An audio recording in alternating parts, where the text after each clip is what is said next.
Okay, so once we've mastered the standard hip thrust, we've got a B stance hip thrust, which is essentially a way of working towards a single leg hip thrust. So if Kat gets back into the position she was just in,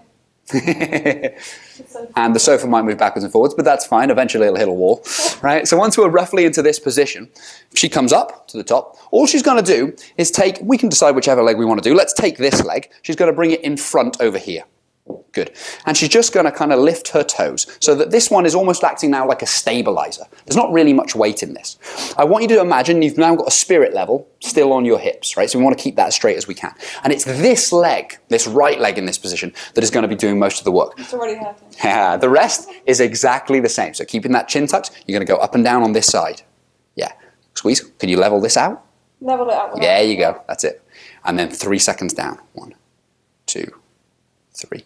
Pause, and then with the glute, keep that focus as you squeeze back up. That's pretty good. Tuck the chin. Yeah, great. Nice. And we should, on this leg, we might take this foot just a tiny bit further away. Maybe back a little bit. Not that far.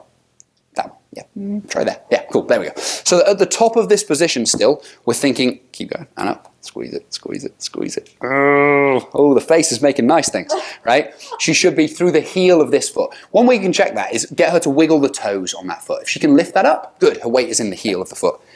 Oh, she's trying to keep serious face right now because she's playing the model role, but I can tell this is already starting to fatigue this quite a bit, yeah? Yeah. Good. Oh, I've also got a phone call from my mum, but we're going to ignore that for now, right? And then all we're going to do for Kat is then switch legs. So once we've done one leg for 60 seconds, all you're going to do is switch round. So B stance, exactly.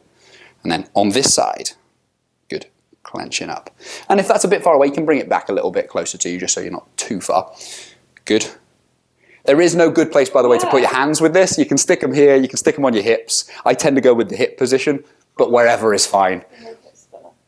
Good. And again, we're trying to keep this connection to this glute on this side. 3 seconds, 3 seconds. Always thinking about leading with it. So she's going to squeeze up, clench, clench, clench, clench. There it is. Good. Yeah, got it. There you go. And if you're not quite getting that sensation, stop, focus. One of the ways, you can chill for a second, that we can test whether someone can actually contract their glutes is in various positions. We can just get them to squeeze their bum as hard as they can. Can I do it in this kneeling position? Can I do it stood up? Could I do it laying on the ground? If you can't do that yet, practice that before you even start moving on to the hip thrust. But that is the B stance hip thrust.